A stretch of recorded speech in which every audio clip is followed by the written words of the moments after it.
hear that term grassroots all the time, and you think, what do they really mean when they say grassroots?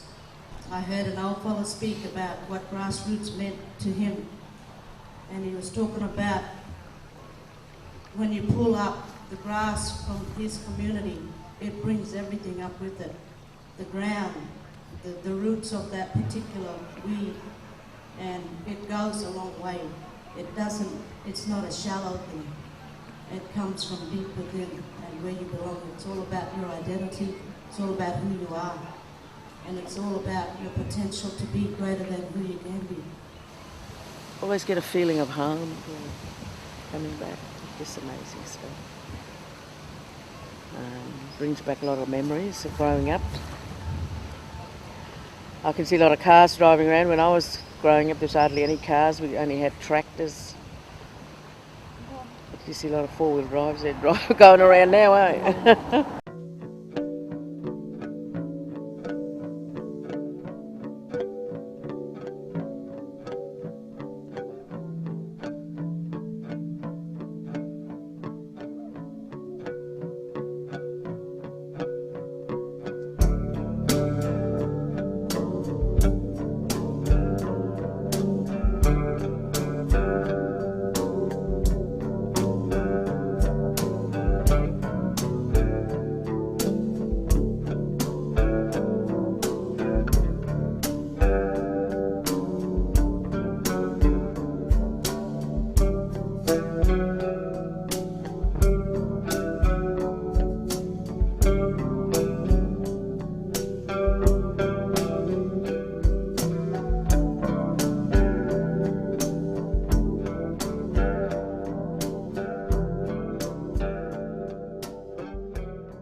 My name's Nadine Cannon. I'm representing the Yarrabah Aboriginal Shire Council. I was involved with the actual planning and the organising of this leadership conference. A lot of young people today find that it's a release for them to go and be involved in alcohol and drugs. But coming to something like this, it's showing that there are women out there who have come through the process and who have not even gone into that area of alcohol and drugs, and this is the result of that. And so it's showing that as a leader, that Don't strip all of them, Albert, just the one we become valuable mentors to these younger people. And if there are problems, then we can say to the younger ones, look, I've been there, and this is how you get out of that situation. My name's Lucretia Willett, and like Nadine, I've been involved in the initial planning of the seminar from day one, and I'll be the nervous MC tomorrow. I guess for us, we call ourselves the 70s kids. It's, we've watched our mothers and fathers go through an incredible struggle, whether that be with regards to how government has enforced certain initiatives that haven't been successful, but then saying sometimes some of them have. For us, it's looking at how they struggle to get things like community-controlled organisations. Our parents, for instance, have always been, they've been the ones to do the fighting and lobbying with government and going out and doing the marches and getting arrested, and we're the generation now that's that has been born after all those struggles, and now is learning, okay, well, that's where the struggle is, how do we fit in? I'd like to see the ladies, especially those who are on either Centrelink or CDP, to take up leadership, women leadership in the community. Well, I'm very proud to be a Yarrabah woman. I mean, it's been important that it's passed down from generations about our culture and our belonging, and being proud. I'm proud of my community, proud of all the struggles that our elders have gone through to bring us to where we are today.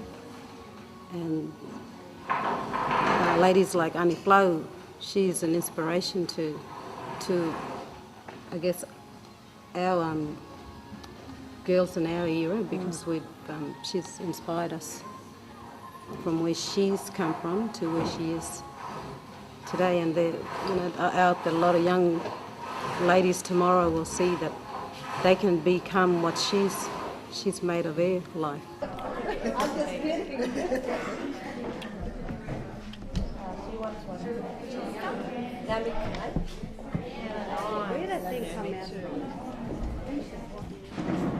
And for those of you who don't know me, my name is Lucretia Will, traditional elder, member of the Kunganji tribe. And I've been delegated this job to MC along with my co-MC Suzanne Andrews. I would like to acknowledge the traditional owners and pay my respects to the elders, past and present, and also to my ancestors that have gone on before me. I would also like to acknowledge Office for Women's in partnership with Irini Yilamaka Health, Yarrabah Aboriginal Shire Council, and Gandaja for making this day possible. I would now like to call on Auntie Dorita Wilson to open in prayers and also to do the traditional welcome as Granny Alice could not make it today. Thank you for today and for giving us this beautiful day. Father, we ask you to teach us to rejoice and to be glad in it. And as we take this opportunity as Indigenous women coming together as one, we ask you, Father, to bless this time as we learn from each other. And every one of you here is a leader, whether you're from Yarrabah or from wider afield. And I'm very pleased indeed to be here as Minister for Women and also as Minister for Child Safety in opening the Yarrabah Indigenous Women's Leadership Seminar. But I'm particularly pleased to be back here in Yarrabah because it was almost a year that we were here for the very first community cabinet in an Indigenous community. That was in July when we had a different Premier, and Peter Beattie. And then immediately after I became a Minister for Child Safety, the very first Indigenous community that I visited was Yarrabah. And as we know, as mothers, we aren't allowed to have favourites, you know how it is, but can I say Yarrabah was the very first community I visited, and I'm very pleased indeed to be back here again.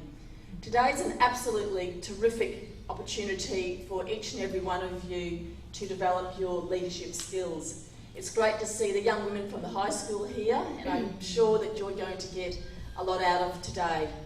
Can I recognise the very important work that Office for Women has done in working with the community, in particular with the council and also with Gandaja and also the health services in ensuring today is a day which will be most useful for you. You're beautiful, strong Aboriginal women of leadership qualities, knowing what you do, hearing what you do, and I know many of you are quiet achievers, but that's our Aboriginal way. My aunties, cousins, nieces, sisters, grandchildren and friends, we can make it happen, bearing in mind the journey goes on.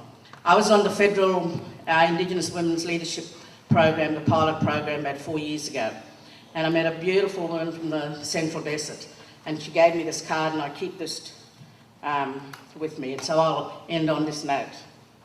It says, "We are more of who we are because of the connections we have made." Thank you.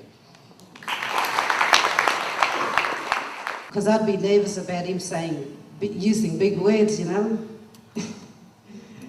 Because we'd all look at each other, brothers and sisters. sometimes, so if I use a big word and it's got the wrong meaning, or it's pronounced wrong, that come from my father. For me, grassroots means homegrown. It means that leadership can only take place if it starts with you. Homegrown leadership has to start within an individual themselves. And if that homegrown leadership is finding it's difficult to find its way out, then we as women of this community need to encourage and help those who are struggling to find their way out into being strong leaders. What is leadership? Well, there's many ideas about what leadership is. You can be a good leader, you can be a bad leader. You can influence people in the wrong way, or you can influence them in the right way. You can be a leader to be destructive, or you can be a leader to build up. And our aim in this conference, I think, and in my own personal life, I've always had the dream and had the goal to be, and I know that I am a leader. Being a leader is something that has to be homegrown. It has to have a passion that comes from within you to want to be a person that wants to make change. Being a leader takes courage, even if you have to stand alone sometimes. Sometimes when we want to be leaders, not everybody will follow. Not everybody will agree with what we, with our vision. Not everybody will agree with what we think is right. But it comes from that consciousness where you know that, hey, something has to be done here. Something's got to be done in our community about the violence. Something's got to be done about our children not going to school. Something's got to be done about suicide. Something's got to be done with our health problem.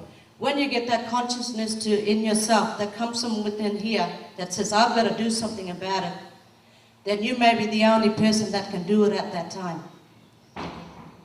And if no one else agrees with you and follows you, then that's how it's going to be. Because later on, people will start to see, yes, you were right. There's something need to be done, but you're the only one that had that courage to do it at that time. For the last 2 years, I was working as a consultant for Yarrabah State School.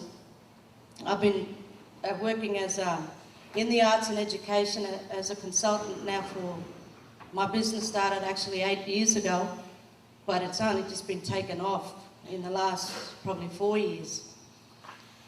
And when the school approached me to do research on attendance in Yarrabah, she said, you know, I believe that you can do this because you've got that something within you that wants to fight for the kids. And I said, yes, I can do this, but this comes with a cost. Not everybody will like what they hear. And in the end, the production of that research came out with a report of telling it like it is.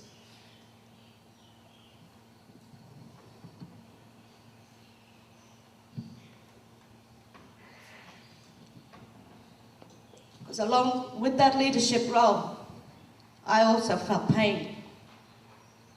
Being a leader wasn't always about being bold. It wasn't always about being courageous and doing what other people thought wasn't the right thing to do. It also meant that I was going to feel pain. I was going to feel the pain of what was happening in our community. And the key of what I'm trying to say is here, that when you are an individual and you start to feel the pain of what's going on in your community and in your children's life, that is the birth of leadership. That's when you start to take that pain and say, I have to do something about this. When you ignore that pain, when you ignore the cries of the children, when you ignore what's happening in your community, that's when that leadership is cut off. You have a conscious decision to say, yes, I see what's going on, and I'm going to do something about it. I don't care what people say. They can like me, they can hate me, whatever. But I want to leave this world knowing that I did something for my people, for my community. I want to be able to see my children say, yes, I know my mother did a lot for this community, or she did a lot for me as a mother. And a lot of us, black women in particular, we are born leaders. You might not realize it now. You younger women out there, you have what it takes to be strong leaders. But it means that you've got to be different sometimes. It means that you've got to be able to say no to your friends when they want to go up and have a bit of a charge. Or when they say you want to come and have some yandi with us. The courage of leadership is to be able to say no to the wrong influences. That's where you will find out whether you will be a good, strong leader for good, or you'll be a leader for bad. It's a choice. We can all be leaders. We are all leaders, no matter what you do. It depends who you're leading and where you're leading them to. And I encourage you young women today, take your place. Take your place and make your mark as a leader. You don't have to wait till you're old to be a leader. You can be a leader when you're young. You can start making a difference where you are. Whether it be in school, whether it be at home, or out in the wherever you mix with your friends, you can be a leader there too. Because leadership doesn't have a location. It doesn't have certain grounds or whatever. It's a quality within you that has to come out. And as older women of this community, we need to encourage our younger women to take their stand, to be strong women. I'd like to acknowledge the older women, our elders in particular, who have been leaders during the stolen generation, you know, all of those times where people have been hurting and going through rough times. And one of those women I'd like to acknowledge is my mother. Growing up, she was the biggest influence in my life as a leader. There were times when I saw my mother go through hard times. I've seen her go through abuse. All of that stuff, I've seen it all. But in the quiet times, locked in her room, I could hear my mother praying. I will never forget those prayers where she cried out to God and said, continue to give me the strength to be a leader for my family. Protect my family. For our women today, we have strong mothers, very strong mothers. We don't realize the strength that carries them. But that's an inbuilt mechanism that says, I will never give up. I will continue on this road. I will be the protector for my children. I'll be there for my family. So thank you, Mum, for being a strong woman. And I hope that I will continue to be a strong woman for my children, for my community.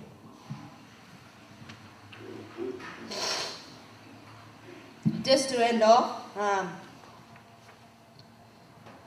Lulu said don't talk all day, so, but I could if I had the opportunity.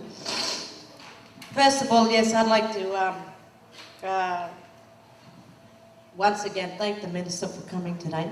And I hope that you will go away from here knowing that something happened within you today, just from being amongst our women here. The real leader has no need to lead. He is content to point the way. You know, I remember the first time that I knew that I was going to do something different with my life. It was when I was in year 8 at Yarrabah State High School, and my science teacher, one day, I don't know why it got her to say this to me, but she said to me, you know, Tiana, I really, really believe that you have the potential to be whatever you decide that you want to be. And the fact that she believed in me, you know, and said those words, I don't know, it clicked something inside of me, and from that moment on, I changed. So preparing for this talk was quite difficult.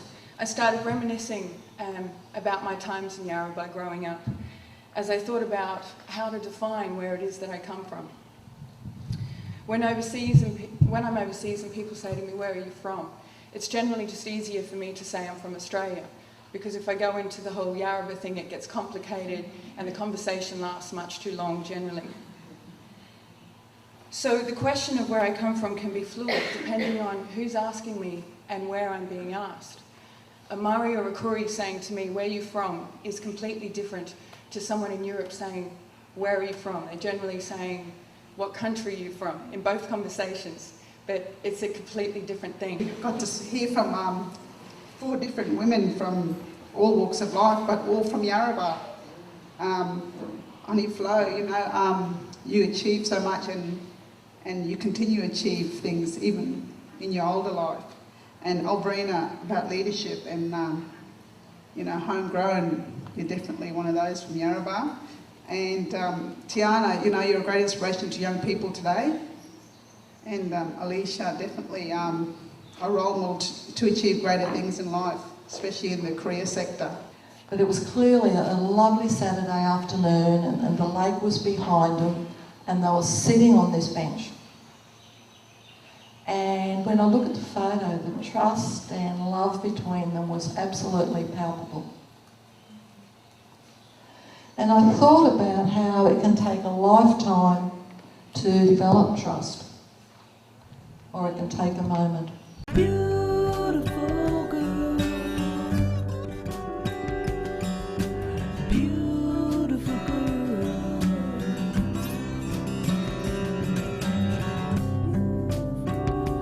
beautiful girl, such a beautiful girl.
I actually met all the people that were on our program and the mentors, and found that a lot of time they weren't matched up with the right people, because sometimes our people are ashamed to talk to successful business people or to bank managers or to those people that we saw in business as strong business leaders in the wider community. So I actually turned that whole program on its head and started to get proper mentors for our people, and started to lobby Canberra and lobby a lot of the people within the business world to actually listen to us, because we know what's best for our people and we know the way that we're mentored correctly to get to that point. Mentoring is a very important part of any leadership program. For the last 12 months, I've been delivering Certificate 4 in mentoring at South Bank TAFE for people around Queensland, non-Indigenous and Indigenous people. And as a result, they've had accredited certificates. And what we've done with those certificates, if you want to do another few more modules, then we can give you a Certificate 4 in government. Not just your family or your community, but also something to offer the rest of the world. To make a mark before you pass on, basically. And the mark can be something very small, or the mark can be something very big. Everyone kind of agrees, generally, this is our vision. This is what we want to see change in our community. Okay, so a leader is someone who has vision and someone who has passion.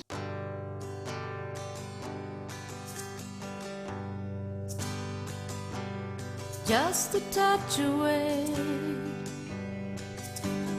only a few words to say can bring down the heart. a simple getting can wipe the clouds away and bring new beginnings. New beginnings can start where you are. New beginnings with your sister, with your brother. Oh, reach out and touch somebody's hand, and we will see new beginnings. Just give a little smile. It won't take a while. A little time can make a brand new way. Lend a helping hand. Got to make a stand to bring new beginnings. New beginnings can start where you are. New beginnings with your sister, with your brother. Oh, reach out and touch somebody's hand. We will see new beginnings. New beginnings can start where you are. New beginnings with your sister, with your brother.